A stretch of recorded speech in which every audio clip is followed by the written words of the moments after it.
बार फिर जंग की दहलीज पर खड़ा है। अमेरिका और इजराइल अपनी सैन्य तैयारियों को मजबूत कर रहे हैं।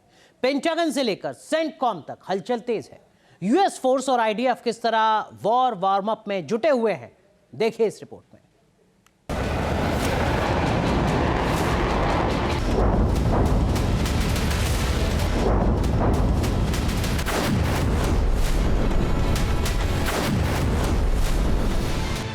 बारूद के ढेर पर पश्चिमी एशिया।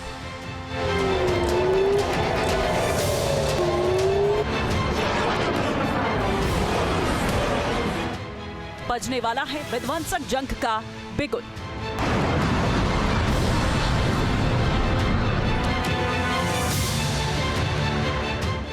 एक्टिव हो गया वॉशिंगटन का war plan.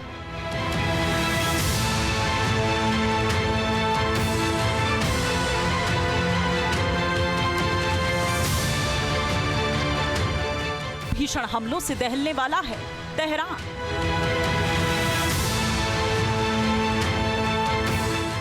Fighter jet loaded है, मिसाइलें लॉक हैं, ड्रोन लॉन्च के लिए तैयार हैं, हथियार जुटा लिए गए हैं, फोर्स रेडी टू अटैक है और इंतजार सिर्फ उस आदेश का किया जा रहा है जिसके मिलते ही समूचा मिडिल ईस्ट एक बार फिर धुआं धुआं हो जाएगा।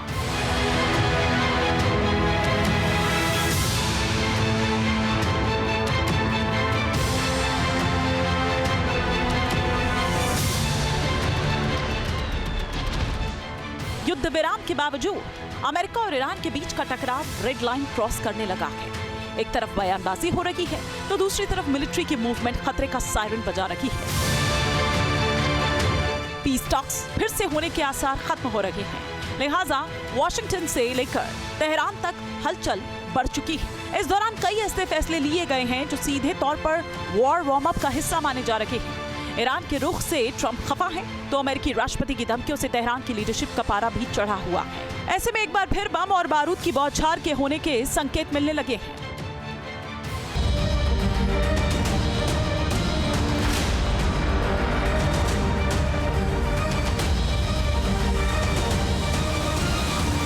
अमेरिका ने एक तरफ तो ईरान के साथ सीज फायर बढ़ाने का ऐलान किया है, वहीं दूसरी तरफ जमीन पर उसकी सैन्य तैयारी धड़कन बढ़ा रही है। अमेरिकी नौसेना ने मिडिल ईस्ट में अपनी ताकत को अचानक कई गुना बढ़ा दिया है, जिससे एक बार फिर यह आशंका तेज हो गई है कि क्या नया अटैक प्लान किया जा रहा है।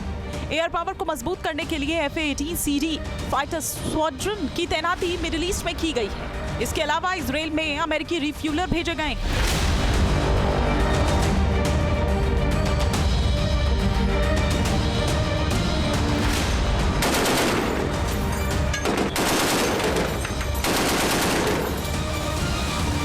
अमेरिकी सेंट्रल कमांड के मुताबिक aircraft carrier USS George H.W. Bush अब हिंद महासागर में तैनात हो चुका है। संभव है कि इसका इस्तेमाल अरब सागर से होर्मुज जाने वाले रास्ते को ब्लॉक करने के लिए किया जाए। इसके अलावा ईरान के खिलाफ संभावित हमलों के लिहाज से भी इस तैनाती को बेहद अहम माना जा रहा है।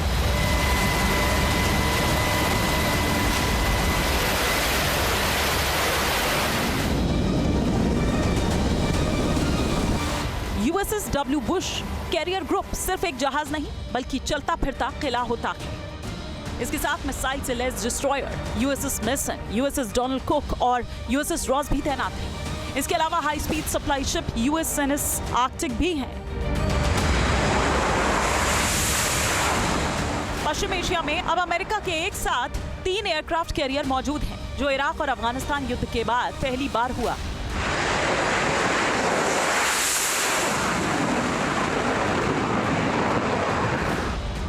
USS अब्राहम लिंकन अरब सागर में तैनात है, जबकि USS गेराल्ड आर फोर्ड लाल सागर में ऑपरेशन कर रहा है।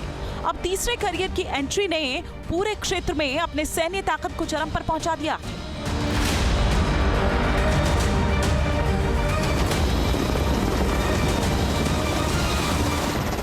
रिपोर्ट्स के मुताबिक अमेरिका 2 मोर्चों पर काम कर रहा है, यानी एक तरफ बातचीत की पेशकश, दूसरी तरफ भारी सैन्य दबाव।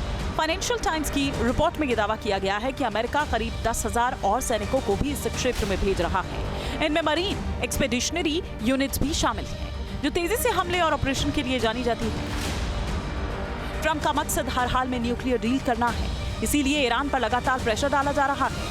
कूटनीतिक कोशिशें फिलहाल ट्रैक से उतर चुकी हैं, लिहाजा मिलिट्री एक्शन का डर दिखाकर सरेंडर कराने की कवायद तेज कर दी गई।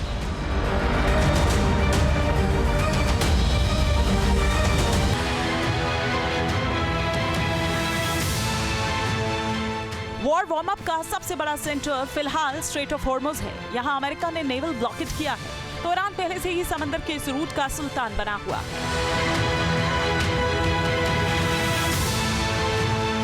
हाल के दिनों में यहाँ जहाजों पर हमले किए गए हैं। अमेरिका ने ईरान के 2 शिप पर कब्जा जमाया तो IRGC ने भी फौरन पलटवार करते हुए 2 शिप्स को बंधक बना लिया। इन घटनाओं के बाद ही अचानक टेंशन में इजाफा हो गया और खतरा बड़े सैन्य टकराव का है।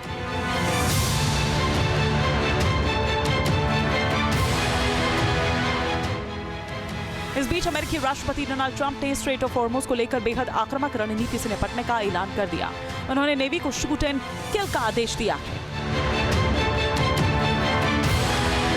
ट्रंप ने अमेरिकी नेवी को ऑर्डर देते हुए ये क्लियर किया है कि अगर कोई भी नाव, चाहे वो कितनी ही छोटी क्यों ना हो, समुद्री मार्ग में माइंस बिछाते हुए पकड़ी जाती है तो उसे बिना किसी देरी के उड़ा दिया जाए।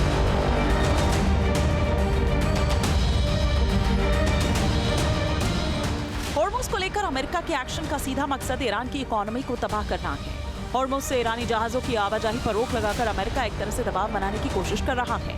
ट्रंप संकेत दे रहे हैं कि ईरान के खिलाफ उनकी प्लानिंग बड़ी है। बमबारी बेशक ना की जा रही हो, लेकिन अलग अलग मोर्चों पर लिए जा रहे एक्शन से ईरान पर दबाव बनाने में कोई कोर कसर नहीं छोड़ी जा रही।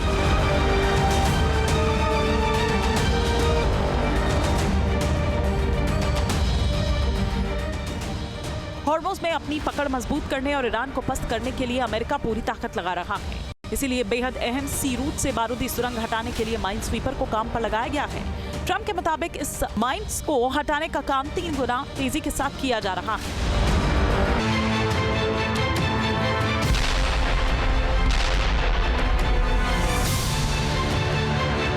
अमेरिका की तरह ही इजराइल भी जंग के अगले दौर के लिए कमर कस चुका है। IDF की ओर से ये दावा किया गया है कि उसने सभी टारगेट सेट कर लिए हैं। युद्ध छिड़ते ही भीषण हमले किए जाएंगे।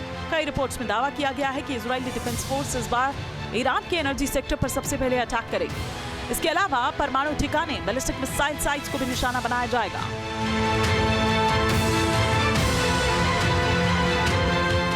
इजराइल के रक्षा मंत्री कार्ड्स के एक बयान ने पहले से जारी तनाव को और भी भड़का दिया है। कार्ड्स ने कहा कि खामेनेई वंश को पूरी तरह से खत्म करने के लिए इजराइल को अमेरिका से हरी झंडी मिलने का इंतजार है।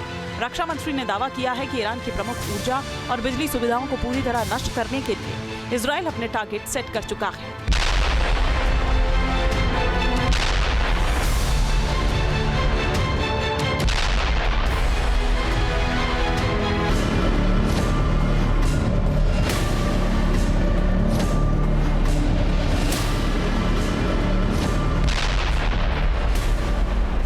वॉर के लिए IDF के वार्म अप का ट्रेलर लेबनान में भी दिख रहा है।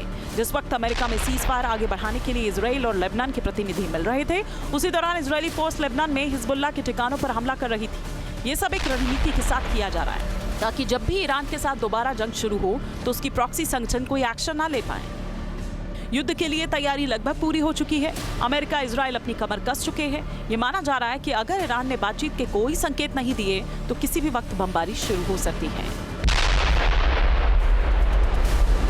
Team news nation.